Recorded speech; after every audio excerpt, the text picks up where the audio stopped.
अभी देखा नहीं है ना अज़ाब क़ब्र, इसलिए क्या कह रहे हैं यार, हो सकता है अल्लाह कोई नेकी काम आ जाए, अल्लाह बख्श दे। लेकिन अगर कोई अज़ाब क़ब्र देख लेना, फिर ये कैफियत नहीं होगी, फिर तो वो ऐसा हो जाएगा कि उसको खौफ कम करना पड़ेगा उसका, कि भाई अल्लाह से उम्मीदें। तभी तो देखो नबी सल्लल्लाहु अलैहि वसल्लम से बहुत सारी हदीसें उम्मीदों की मनकूल है।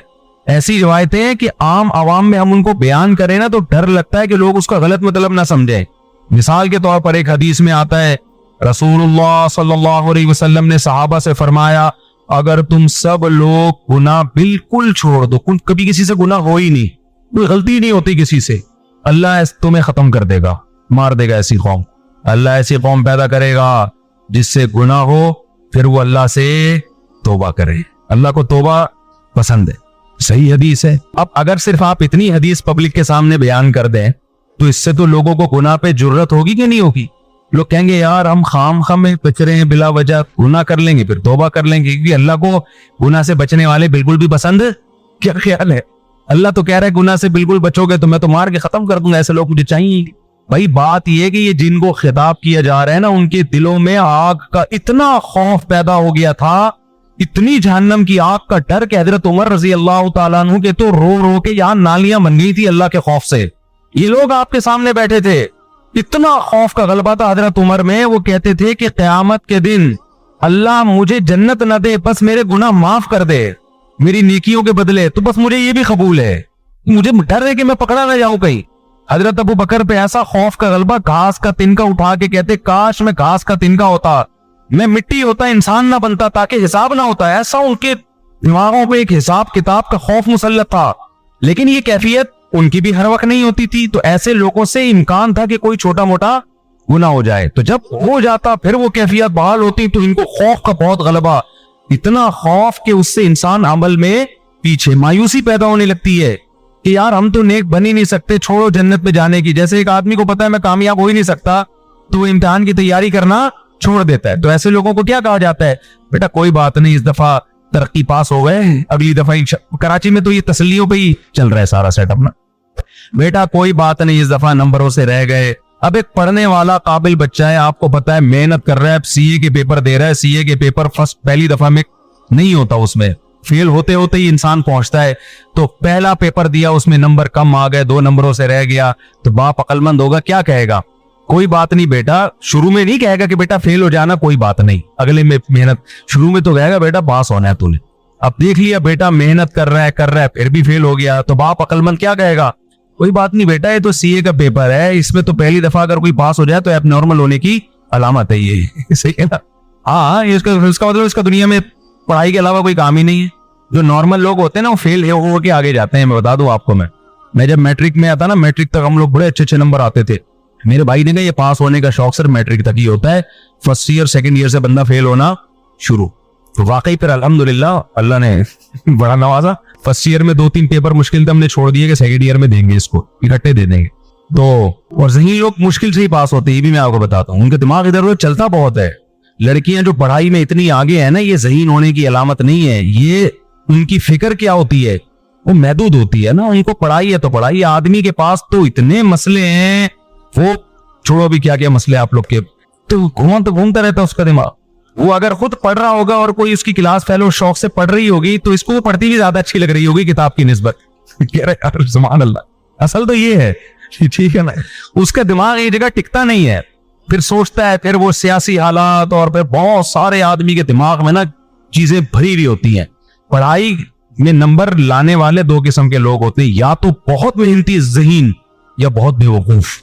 या तो बहुत ही मेहनती हो ना वो भी चले जाते हैं, या मैंने पढ़ाई बहुत बेवकूफ लोगों को देखा है कि नंबर अच्छे आ रहे होते हैं, रट्टे लगा के। दरमियानी तबका तो थोड़ा सा उसमें दिमाग होना, वो फिर बहुत मुश्किल से पढ़ाई, वो टिकता ही नहीं एक जगह। वो फिर कभी वो बैठता है तो कहता है यार डॉक्टर की मेडिकल कॉलेज में पढ़ता हूँ, तो ठीक है तो तैयारी करता हूँ। फिर कहते हैं मेडिकल कॉलेज जब थोड़ा मुश्किल लगता है, कह रहे इंजीनियर बन जाओ ना, मेडिकल कॉलेज की क्या जरूरत। अगले दिन वो कहता है चलो इंजीनियरिंग पढ़ता हूँ। फिर कहते हैं इंजीनियरिंग छोड़ो, बिजनेस में देखो कितना पैसा है यार। अगले दिन ये हमारे यहाँ लड़के बैठे हुए प्लान बना रहे होते हैं, फिर वो बिजनेस की तरफ आएगा। फिर कहता है इन सब छोड़ो, 4 शादियां करो, रिस्क खुद ब खुद आएगा, मुफ्ती साहब का बयान है। आखिर में यहाँ के एंड होता है, ठीक है कि यार शादियां करो, बच्चे पैदा करो, अल्लाह कहता है शादियां करो, रिस्क खुद ब खुद छप्पड़ फाड़ के आए। तो यार वो फिर वो किसी काम का रहा ही नहीं, दिमाग उसका घूमता है। तो मैं क्या बात कर रहा था, कहां से कहां इतनी बातें मुंतशिर हो रही हैं। नहीं, वो तो चल रहा था, ये मिसालें यहाँ कहां से आई। मैं ये अर्ज कर रहा था कि दो जज्बे होते हैं ना इंसान में जो उसको मोटिवेट करते हैं। नहीं, ये मिसालें यहाँ कहां से आना शुरू हो गई। हाँ, मैं अर्ज कर रहा था कि देखो नबी सल्लल्लाहु अलैहि वसल्लम ने किन सहाबा को ये हदीस बताई। मैं सीए की मिसाल दे रहा था कि यार एक पेपर रह गया तो बाप क्या कहता है कि बेटा ये तो सब के रह ही जाता है, ये तो सबका रहता है, कोई बात नहीं, अगले में ट्राई कर लेना। तो सहाबा की हालत ये थी कि वो गुनाह को, हजरत अब्दुल्ला बिन अब्बास कहते हैं, हम नबी के दौर में कोई किसी से गुनाह हो जाता ना तो हमें ऐसा लगता था जैसे कोई पहाड़ है हमारे ऊपर गिरने वाला है, ऐसा अल्लाह का खौफ होता था। आप खुद देखो ना, एक साहबी से जिना हुआ, नबी से आके कह रहे हैं कि मुझे रजम करें, पत्थर मार के हलाक करें। नबी ने उनको निकाल दिया अपनी महफिल से कि जाओ, बता दिया गोया बज़बान हाल के तौबा करो बस अल्लाह से। तसल्ली नहीं हो रही, दोबारा आए, या रसूल अल्लाह आप मुझ पे हद जारी करें। औरत भी ऐसा कर रही है, औरत का दिल तो बहुत कमजोर होता है, वो तो पत्थर मारना उसके लिए मुश्किल है। वो ये मंजर नहीं देख सकती कि लोग किसी को पत्थर मार रहे हो, और वो नबी के पास सहाबी आ रही है, या रसूल अल्लाह मुझसे जिना हो गया, आप मुझको रजम करें। नबी ने उनको भेज दिया वापस, जाओ। इन्हें इशारा कर दिया कि भाई अल्लाह से तौबा करो। दोबारा आई, चौथी बार आई तो नबी ने कहा कि तुम्हें हमल है, वापस चली जाओ। वो अगर दोबारा ना आती, नबी उनके पीछे किसी को नहीं भेजते। इतना खौफ, बच्चा जन लिया, बच्चा लेकर आई, या रसूल अल्लाह अब इसकी जान जाया नहीं होगी क्योंकि बच्चे का क्या कसूर था, आप मुझे रजम करें। नबी ने फरमाया अगर तुम्हें रजम कर दिया तो इस बच्चा तो मां के बगैर ये इसकी तरबियत ही नहीं हो सकेगी, ये तो रोटी पानी का मोहताज है। दोबारा चली गई, 7 साल का बच्चा हुआ ना, रोटी खाने के काबिल। हमें भी जोश पैदा होता है गुनाह से तौबा का 2 मिनट के लिए, उसके बाद खत्म। जितना डिले किया नबी ने उनको कि ये वापस ना आए, वो वापस आई, बच्चे के हाथ में रोटी का टुकड़ा कि ये खुद खाता है। फिर उनको रजम किया, जनाजा पढ़ाया नबी ने। हजरत उमर ने अर्ज किया, या रसूल अल्लाह एक औरत ने जिना किया, आप जनाजा पढ़ा रहे हैं? तो नबी ने फरमाया लक़द ताबत तौबतन लौ क़ुस्सिमत बैन सबईन मिन अहलिल मदीनति लवसिअतहुम। ए उमर, इसने ऐसी प्यारी तौबा की है कि अगर मदीना के 70 कबीरा मुर्तकिब गुनाहगारों में इसको डिवाइड किया जाए ना तो हर एक की बख्शिश के लिए काफी हो जाए। 70 आदमियों की तौबा इस एक ने की है, अकेली ने। तो ऐसे खानदानी लोग थे, गुनाह शैतान ने करा दिया, उनको ये कहा जा रहा है, उम्मीदें दिलाई जा रही हैं। इतने मायूस ना हो, कोई बात नहीं, हो गया, गिड़गिड़ाओ अल्लाह के सामने। ये गिड़गिड़ाना भी अल्लाह को पसंद है, और इतना पसंद है कि अगर सारे ही नेक बन जाए ना, ऐसे सूफियों को अल्लाह खत्म कर देगा। अल्लाह कहेगा माफी मांगने वाले कहाँ गए भाई।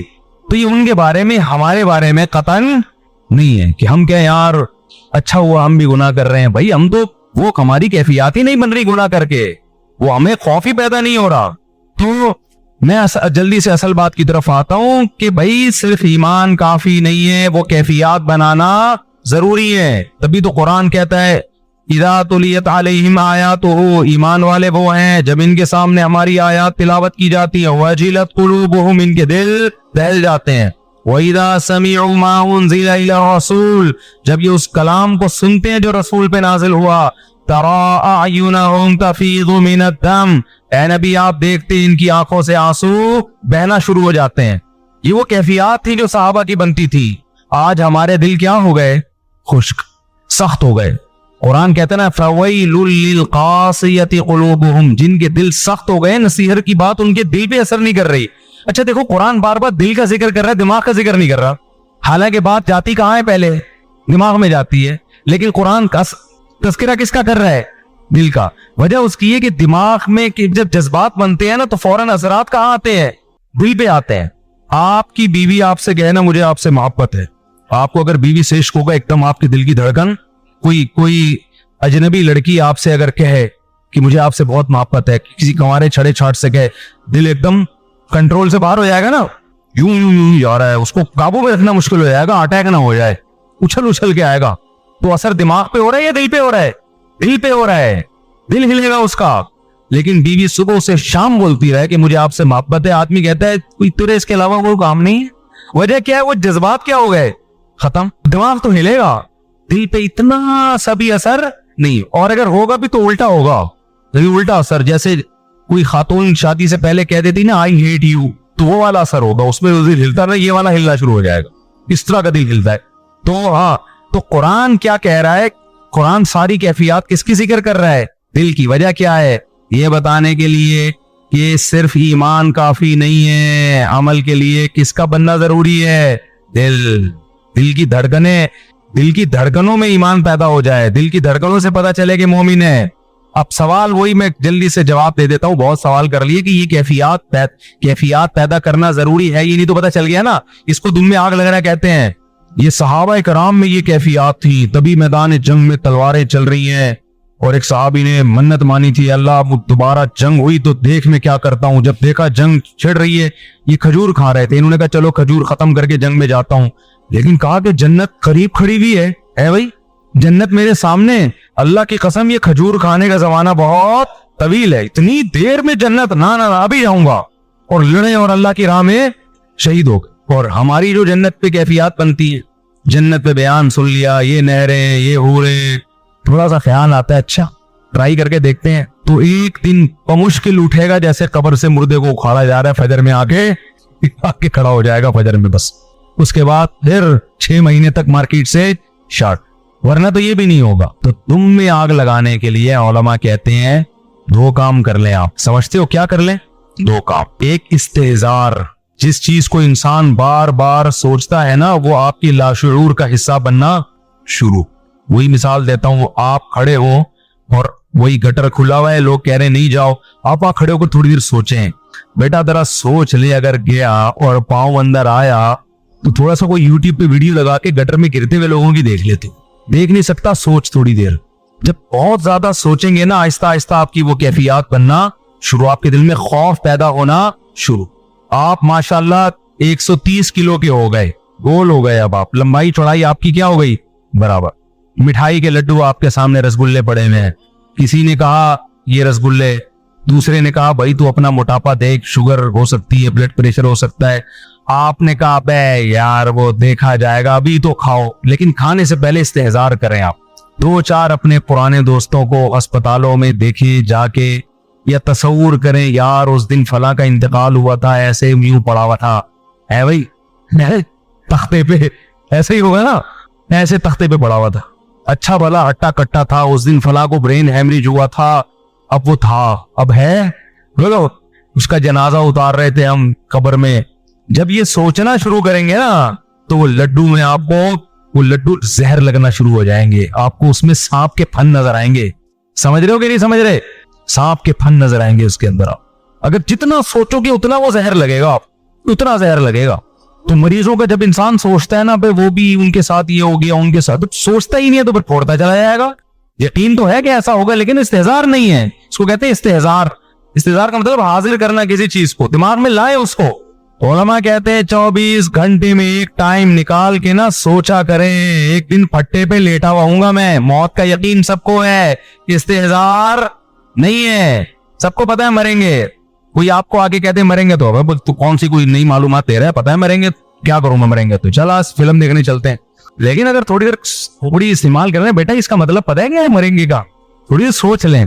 एक दिन फट्टे पे लेटा हुआ हूँ। हमारे हजरत से जब हम बैत होने गए ना, तो हजरत से बैत हो गए हम, हजरत ने वादे किए नमाज पढ़ेंगे, ये करेंगे। हजरत ने एक अमल बताया, फरमाया रोजाना 5 मिनट किसी भी टाइम पे ये सोचना है कि एक दिन मैं फट्टे पे लेटा हुआ हूँगा और मुझे गुस्ल दिया जा रहा हो। दाएं करवट लेटाओ जी, मुफ्ती तारिक मसूद साहब। उस वक्त मुफ्ती भी मशहूर नहीं थे। तारिक साहब को दाएं तरफ लेटाओ, इधर से पानी बहाओ। डर लग रहा है कि नहीं लग रहा? इसलिए नहीं लग रहा कि मैं लेटा हुआ हूँ, आप लेटोगे पता, अभी मुझे लग रहा है, आपको थोड़ी लगेगा।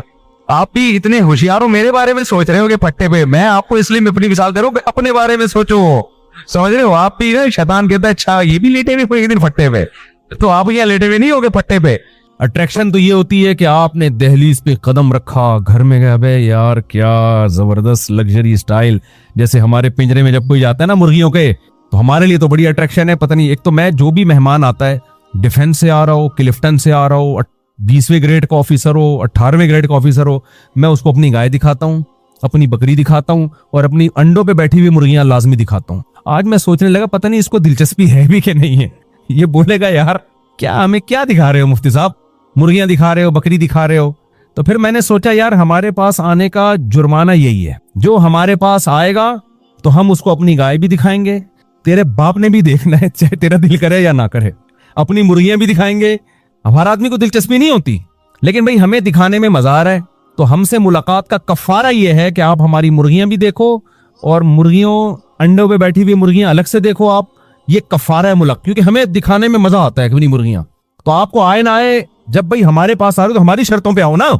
जब आप किसी से मिलने जाते हैं तो अपनी शर्तों पे थोड़ी, भाई हमने आपको टाइम दिया, अगर आप समझते हो भाई मुफ्ती साहब ने टाइम दिया उनका बड़ा शुक्रिया, तो शुक्रिया की कीमत दे दें आप। उस शुक्रिया की कीमत क्या है? हमारी गाय देखें और तारीफ करनी पड़ेगी आपको, बहुत अच्छी गाय है। कोई हमने उसकी गीबत बर्दाश्त, बकरी देख के चाहे जैसी भी हो आपको बोलना पड़ेगा वेल डन माशाल्लाह बड़ा मजा। मुर्गियां देख के आपको कहना पड़ेगा वेल डन मुफ्ती साहब बहुत जबरदस्त। तो इससे ये होता है कि खुशी मिल जाती है, फिर हम थोड़ी देर और बैठ जाते हैं आपके साथ, ठीक है। तो मैं सोच रहा था यार मैं हर एक को दिखाता हूँ, लोगों को थोड़ी दिलचस्पी होती है। बहुत से लोग बड़ा 3 पीस सूट टाई और ये सब मुर्गियां उनको। एक दफा तो क्या हुआ, एक साहब मिलने के लिए आए, वो अमेरिका से आए थे, अमेरिका में ही मास्टर वास्टर किया हुआ, मैंने मुर्गियों में ही बिठा दिया उनको, चाय वहीं मंगवा ली और मुझे तो मजा आता है। अब मैंने कुर्सी पे उनको बिठा के गया, चाय मंगवाई, मैंने कहा पिए मैं आता हूँ। मैं आया तो अब वो कुछ कह भी नहीं रहे। वहीं हमारी मीटिंग थी कोई, अब हमारी आधा पौने घंटे की मीटिंग हुई है, तो उसके बाद मगरिब की अजान का टाइम हुआ, वो उठ के जाने लगे। मैंने कहा ठीक है, आपको तकलीफ तो नहीं हुई यहाँ मुर्गियों में कोई?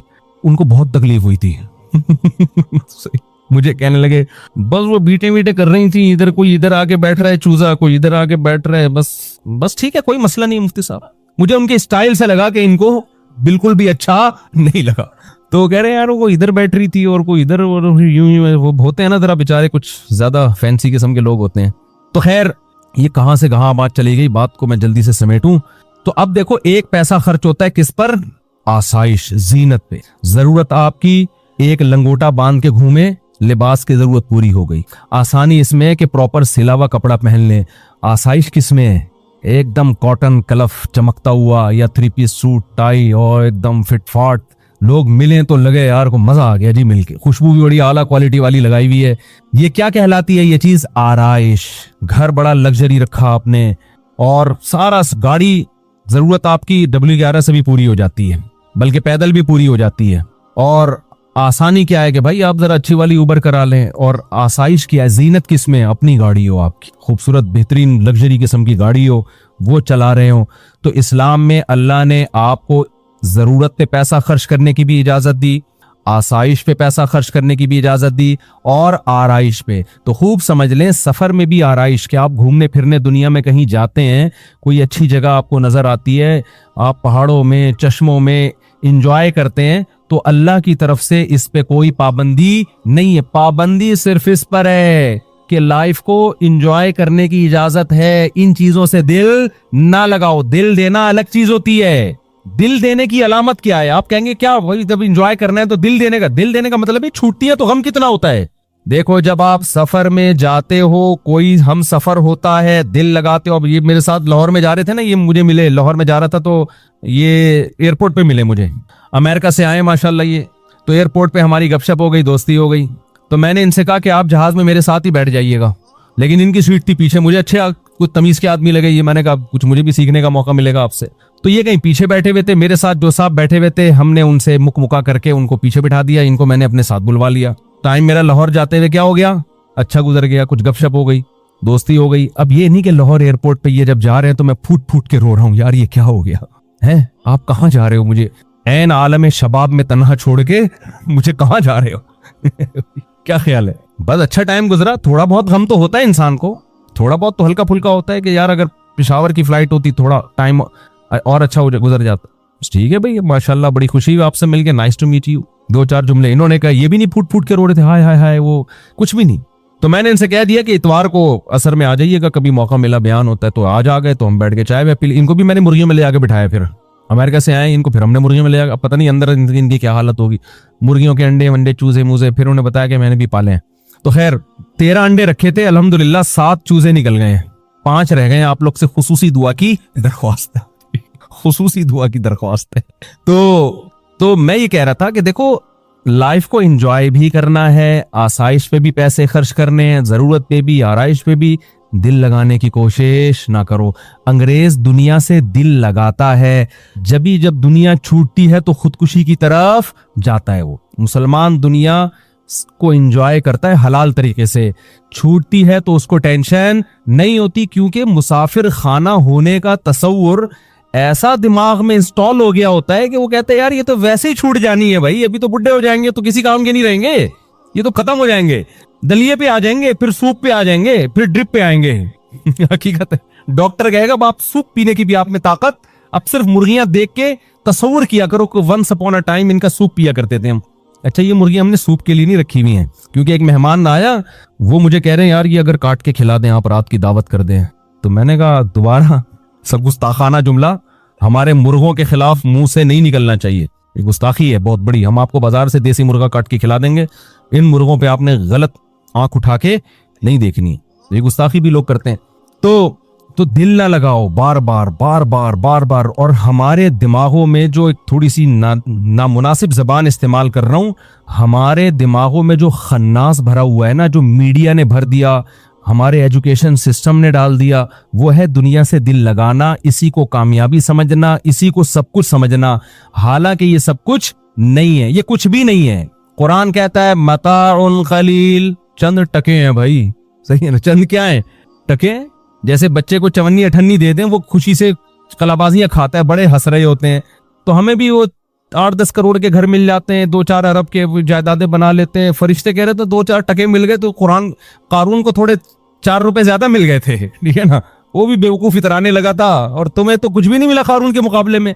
कारून को जो अल्लाह मियां ने दिया था ना, वो बैरिया टाउन नहीं था, वो इतना था कि इन्ना मफातिहाहु लतनू बिल उस्बती उलिल कुव्वा। कुरान कह रहा है खजानों की चाबियां जानवर लेके चला करते थे, खजाने जो थे ना उसके पास। और उस जमाने के खजाने करेंसी नहीं होती थी, सोने और चांदी के ढेर होते थे। इतना खजाना और ऐसा वीआईपी प्रोटोकॉल कि जब वो अपने घर से उस प्रोटोकॉल के साथ निकलता तो कुरान कहता है क़ाल अल्लज़ीना युरीदूनल हयात दुनिया, दुनिया परस लोग जो भूल गए थे कि हमने मरना है, वो क्या कहते थे, या लैत लना मिस्ल मा ऊतिया कारून, क्या है काश हमें भी थोड़ा सा ऐसा स्टाइल मिल जाता। हम तो गरीब लोग हैं, घर से निकलते हैं, कोई भंगी भी हमें लिफ्ट नहीं कराता, ठीक है ना। इनका प्रोटोकॉल देखो यार, ये दुनिया परस लोग कह रहे थे कारून को देख के, यार क्या स्टाइल है भाई। तो भाई खुशकिस्मत इंसान वो है जो गुनाहों से तौबा कर ले। बहुत आसान है, कोई ज्यादा टेंशन वाला काम नहीं है। कुरान कहता है इन तजतनिबू कबाइरा मा तुनहौना अन्हु, अगर तुम बड़े बड़े कबीरा गुनाहों से बच जाओगे, नुकफ्फिर अन्कुम सय्यिआतिकुम, छोटी मोटी खताएं माफ कर दूंगा। आज बड़ा मसला ये है कि जो दीन पर आता है या तो वो वहमी हो जाता है, वॉशरूम में बैठा है तो पुलिस भेजनी पड़ेगी उसको निकालने के लिए, पाक हो गया निकला बाहर। हकीकत है, मेरे वहमी नंबर 37 के नाम से भी मेरे पास 36 के नाम से भी सेव है। ये है पागल हुए हैं ये, इतना नहीं है दीन मुश्किल यार। इस्तिंजा करो, निकलो पतली गली। कह रहे नहीं छींट पड़ती है, यूं होता है, यूं हो जाता है, ऐसा ना हो यहाँ लग जाए तो फिर आग छुएगी क़यामत के दिन। वुजू नहीं हो रहा लोगों का, यह सही हदीस है कि वुजू में बाल बराबर के जगह भी खुश रह गई तो हदीस में आता है जहन्नम की आग छुएगी उसको, क्योंकि वुजू नहीं होगा, नमाज नहीं होगी। नमाज छोड़ना तो फिर जहन्नम में जाने का जरिए, लेकिन वो आराम से हो जाता है। हमारे नबी भी तो ऐसे आराम से वुजू कर लेते थे। ये तो नबी ने इसलिए बताया ताकि अधूरे वुजू ना किया करो, क्या आधा मुंह धोया आधा छोड़ दिया, आधे बाजू धोया आधा छोड़। इसका मतलब वहमी बनाना थोड़ी है। बैठा है वुजू खाने पे, पता नहीं घंटे घंटे रेगमाल से रगड़ाई कर रहा है पूरे नल के खोल के और यूं यूं करके, ये नहीं देख रहा कि इसराफ का कितना गुनाह हो रहा है। एक आदमी ने जिना किया, अल्लाह बचाए, हराम बच्चा पैदा हो गया। तो किसी ने कहा कि अबे कमबख्त, जब जिना ही करना था तो ऐसे तरीके से करता कि बच्चा तो पैदा ना होता। कहते हैं नस्ल रोकना मकरू है। नस्ल रोकना इस्लाम में क्या है? अबे तो ये जो तू कर रहा है ये क्या है? ये मकरू। इतना सरी जिना कर रहा है और बच्चा रोकना क्या कहते हैं इस्लाम में क्या है? मकरू, नापसंदीदा अमल। तो यही हो रहा है, वो जो इसराफ हो रहा है, घंटों घंटों वुजू का पानी बर्बाद हो रहा है, उस पे जहन्नम का खतरा नहीं है इसको। और ये है कि अगर ये खुश रह गया तो क्या होगा। तो वहमी बने हुए हैं, वहमियों से निकलें, कबीरा गुनाहों को छोड़ दें, बस जन्नत है इंशाअल्लाह। कबीरा क्या है? सबसे पहले नमाज का जानकर कज़ा करना, दाढ़ी काटना भी माजरत के साथ कबीरा गुनाह में दाखिल है, सूद खाना, रिश्तेदारी तोड़ना, बशर्ते कि वो बहुत ज्यादा बुरा सलूक ना कर रहा हो। अगर आपने जोड़ने की कोशिश की फिर भी कम बहुत नहीं जोड़ रहा, फिर छोड़ दो उसको अपने हाल पे, फिर गुनाह नहीं मिलेगा। अपनी तरफ से पूरी कोशिश जोड़ने की करो। माँ बाप को सताना, कभी कभार ऊंच नीच हो जाती है, बार बार हो रही है, फिर ये ठीक नहीं है। बाप से अगर नहीं बनती ना, हर वक्त की चकचक अलग रह लो, जब लड़का जब बालिग हो जाता है, शादी हो जाती है, तो अब्बा के साथ रहना फर्ज नहीं। बाज दफा ऐसे होता है कि वाकई अब्बा ही थोड़े से टेढ़े दिमाग के होते हैं, वो बच्चे को जीने ही नहीं देते, वो जब भी गुजरेंगे कुछ ना कुछ होता है ये बाज दफा। तो बजाय बाप से बदतमीजी, ऊंची आवाज से बात, उसकी हक तलफी, पतली गली से निकल लो, शादी करके अलग रहो, अब्बा से खैरियत पूछते रहा करो, लड़ो नहीं, ऊंची आवाज से बाप के सामने बात मत करो। कबीरा गुनाह है, कत्ल करना कबीरा गुनाह, शराब पीना बोलो कबीरा गुनाह। गीबत में भी दो किस्में हैं, कुछ गीबतें हल्की फुल्की होती हैं, वो सगीरा में दाखिल हैं, कुछ गीबतें भारी भरकम होती हैं। भारी भरकम वो है जिससे अगले की इज्जत का जनाजा निकल जाए। आपने किसी को बुराई में देखा, जिना करते हुए या कोई और, इस्लाम ने कहा इस पे पर्दा डालो, आपने लोगों को जाके बता दिया ये काम कर, हालांकि वो छुप के कर रहा था। अब वो तौबा कर लेगा, अल्लाह माफ करेगा, लेकिन पब्लिक माफ, जिंदगी भर के लिए उसकी इज्जत खत्म। शौहर कोई जिना करता है, बुराई, लोग बीवी को जाके बता देते हैं, भाई छुप के एक आदमी ने काम किया है, पर्दा डालो, उसको अलग से समझा दो ले जाके, क्यों उसके राज को फाश कर रहे हो। अब बीवी को जब बता दिया, हो सकता है शौहर बाद में तबलीग में वक्त लगाए, कुछ भी करे, तौबा करे, अल्लाह माफ करेगा, लेकिन औरत के दिल में जो बाल आ गया, जो उसका घर तब तबाह होगा, बर्बाद होगा, ये अब इसकी तलाफी कभी भी बोलो नहीं। पर्दा डालने का औरत के जुर्म पे भी, मर्द के जुर्म पर भी पर्दा डालने का हुक्म है, हाईलाइट करने की इजाजत नहीं है। बड़ा तलाश कर रहे होते हैं कहीं से कोई ऐप मिले तो बताएं दुनिया को जाके। और क्या है कबीरा गुनाह है, रमजान का एक रोजा भी जान कर कजा कर दिया तो ये सगीरा गुनाह। सारा साल रोजे ना रखें, ना 10 मुहर्रम का रखें, ना अरफा का रखें, वो सब नफली रोजे हैं। रमजान का एक भी छोड़ने की, ना मजदूर को छोड़ने की इजाजत, ना टीचर को, ना स्टूडेंट को, ना उसको जिसका कल पर्चा है, पेपर है, ये कबीरा गुनाह है भाई। ये तो अल्लाह की तरफ से इजाजत नहीं है, नहीं छोड़ सकते आप। और तोड़ दिया तो 60 रोजों का कफारा भी है। रमजान का रोजा अगर तोड़ दिया ना बीमारी के बगैर, तो 60 रोजे लगातार रखने पड़ेंगे, फिर अल्लाह गुनाह को माफ करेगा। 60 रोजे लगातार नहीं रखे तो ये वबाल क़यामत के दिन अपने गले में लेके जाओगे। कितने लोग हैं, जवान है, रोजा तोड़ दिया उन्होंने। हाँ देखो, मसला हया के खिलाफ है, लेकिन बताना जरूरी है। रोजा अगर किसी ने खा के या पी के तोड़ा है, जैसे प्यास बहुत सख्त लग रही थी, बर्दाश्त नहीं हुआ, तोड़ दिया, या बीवी से जिमा कर लिया, इससे कफारा लाजिम होता है। अगर खुदा न ख्वास्ता किसी ने हैंड प्रैक्टिस के जरिए रोजा तोड़ दिया है तो रोजा टूटेगा, गुनाह भी होगा, कबीरा गुनाह, लेकिन 60 रोजों का कफारा लाजिम नहीं होता। ये मसला अगरचे हया के खिलाफ है, लेकिन आजकल नौजवानों में इस तरह बहुत होने लगा है, तो वो फिर मायूस हो जाते हैं।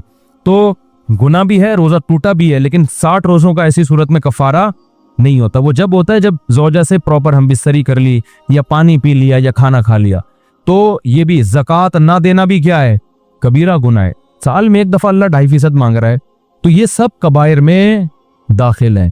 तो इन कबीरा से अगर बच जाएंगे, अल्लाह कहते हैं छोटी मोटी खताएं वो रहमान है, नमाज से माफ हो जाती हैं, लैलतुल क़द्र में जागने से माफ हो जाती हैं, और हज से माफ हो जाती हैं, उम्रे से माफ हो जाती हैं, सदक़ात व खैरात से अल्लाह का गज़ब ख़त्म हो जाता है।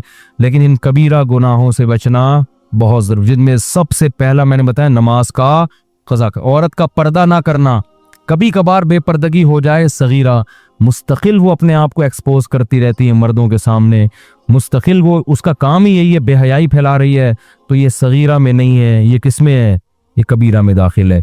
अल्लाह ताला हम सबको अमल की तौफीक दे। एक छोटी सी बात मुझे याद आ गई, वो पिछले साल सना खान ने तौबा की थी ना, माशाल्लाह, वो मौलाना अनस साहब थे, तो उस पर बहुत लोगों ने नेगेटिव भी बातें की थी। उनका कल फ़ोन आया मौलाना अनस साहब का, वो अपनी ज़ौजा की कारगुजारी सुना रहे थे कि माशाल्लाह इशराक की पाबंद, तहज्जुद की पाबंद, और कहते हैं कि मुझे शर्म आ रही है उसकी इबादत देख के। ये उन्होंने मुझे कहा कि ये आप लोगों को बता दें, क्योंकि लोगों ने उसके बारे में नेगेटिविटी बहुत ज़्यादा फैलाई है। अब देखो, अगर मुफ्ती अनस शुरू ही दिन से उस पर डंडा लेके खड़ा हो जाता, इंसान की बच्ची बन जा सही है ना, तो ये इनकलाब, उनका कोई फाउंडेशन भी है, ट्रस्ट भी है, जिसमें वो गरीबों के साथ मदद कर रही है, तो फिर ये ना होता।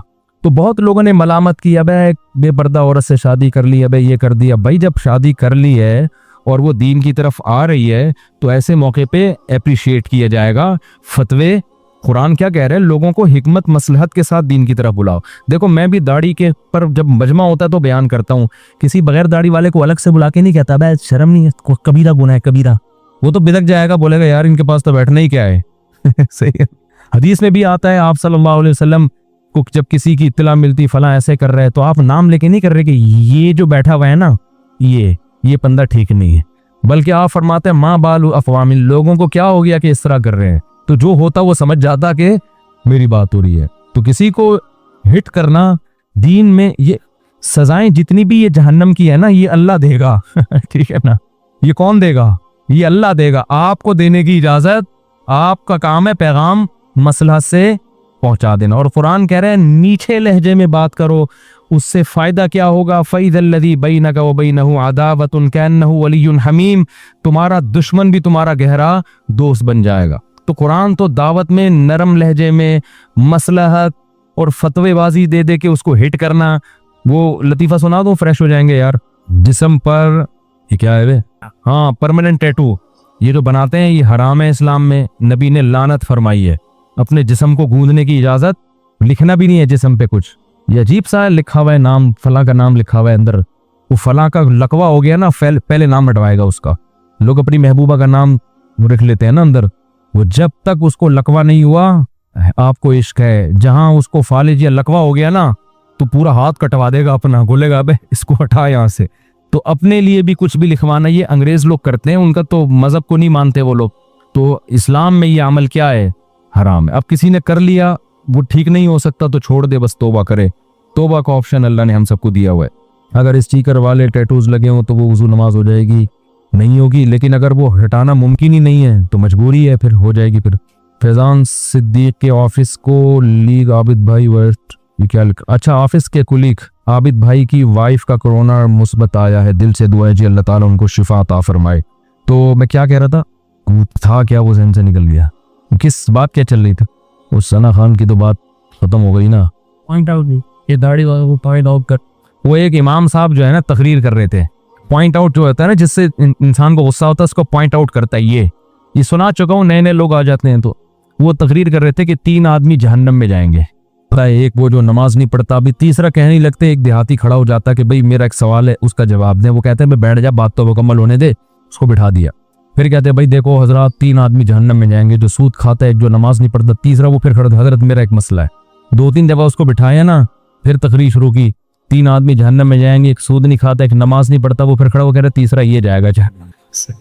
तीसरा तो आदमी को जब अपनी ठरक निकालनी होती है तो वो नाम ले लेके लोगों को कहाँ भेज रहा होता है? जहन्नम। तो नाम ले लेके जहन्नम में भेजने की जरूरत नहीं है, उमूमी हुक्म बयान किया जाएगा, भाई जो ये करते हैं वो जहन्नम में जाएंगे। अब कोई आके क्या हजरत वो आदमी तो ये कर रहा है, भाई मुझे नहीं पता वो क्या करेगा। हो सकता है कोई ऐसी नेकी भी कर रहा हो, वजन होगा ना, गुनाह का वजन, वो हो सकता है कोई नेकी हो जिसका वजन ज्यादा हो जाए, और हो सकता है कोई गुनाह ऐसा हो जिसका वजन ज्यादा हो जाए। तो फतवा नहीं हम दे सकते, बस एक उसूल बता। हमारा काम है नरमी से, मोहब्बत से, लोगों की इज्जत नफ्स का ख्याल करके दीन की दावत देना। और खास तौर पर जो आ रहा है उसके बारे में तो हदीस है कि जो एक बालिश आता है अल्लाह उसकी तरफ पूरा हाथ जाते हैं, जो चल के आता है अल्लाह दौड़ के। अब देखो जो चल के आ रहा है उस पर वाजिब था दौड़ के आए, लेकिन अल्लाह कह रहे हैं चलो थोड़ा सा तो आया ना, तो तू थोड़ा सा काम कर, ज्यादा मैं कर दूंगा। तो जो भी फनकार हैं, अदाकार हैं, वो अगर थोड़े से भी दीन पे आ जाएं तो माजी याद दिला दिला के उनको आर ना दिलाया है। कल तक तो नाच रही थी, हैं अभी स्कार्फ पहन के टीवी में आके नातें पढ़ रही है। गनीमत है, गाने छोड़ दिए, नातों पे आ गई, उसके लिए गनीमत है, ये गनीमत है। अब लोग कहते हैं देखो चेहरे का पर्दा भी तो फर्ज है, तो ये इतने मेकअप ठोस ठोस के जो टीवी पे आ रही है तो क्या ये जायज है? ओ भाई ठीक है, चेहरे का पर्दा करना चाहिए, और अगर चेहरा दिखा भी रही है तो इतना डिस्टेम्पर खाली नहीं करने चाहिए थे इसको। लेकिन इसका माजी देखो, उस माजी से करोड़ा गुना। जुनैद जमशेद बेचारे का बेड़ा गर्क किया ऐसी बातें कर कर। उसने तौबा कर ली, सब कुछ छोड़ दिया। कभी कभी उसको पुराने जमाना याद आता तो गिटार लेके 2-3 दफा टन टन कर देता था, बस वो जो नहीं करना चाहिए था। लेकिन अब भाई 1-2 दफा बजा दिया उसने, वो पुराने याद आए, फिर ख्याल हुआ नहीं यार ये गलत है। आहिस्ता आहिस्ता आएगा ना, वो एकदम पब्लिक पीछे पड़े। अब है तो वही ना, वो वाकई दीन से वापस पलट गया था। उसको तो फिर मौलाना तारी जमील साहब ने जाके पकड़ा है।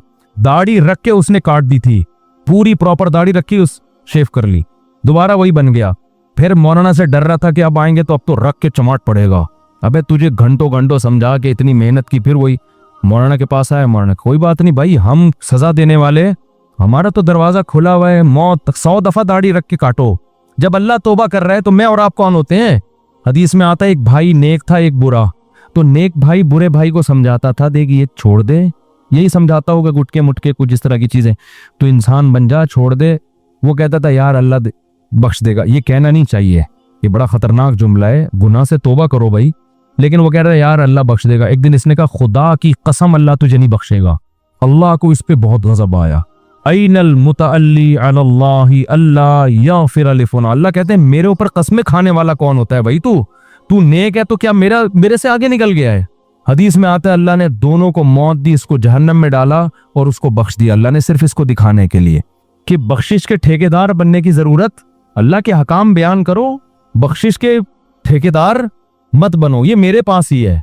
तो इसलिए ये तकब्बुर वाली बातें अल्लाह को पसंद नहीं। आप बहुत नेक बन जाएं, यही कहें यार पता नहीं मेरी बख्शिश होगी नहीं होगी, सामने वाला कितना ही बुरा हो उसके बारे में आप सोचे यार शायद इसकी बख्शिश हो जाए, लेकिन सामने वाला अपने बारे में ये सोचे कि मेरी नहीं होगी, मैं तो गुनहगार हूं, इसकी हो जाएगी ये नेक है। हम उल्टा सोच रहे हैं, मेरी हो जाएगी इसकी नहीं होगी, कमबख्त की, इसकी हरकतें ठीक नहीं। वो सोच रहा है मैं जितना भी बुरा हूं फिर भी बख्शेगा अल्लाह, ये जितना भी नेक है 2 नंबर आदमी। ये उल्टा सोच रहे हैं, फिर ठीक मामला नहीं। अल्लाह ताला समझने की अमल की तौफीक अता फरमाए।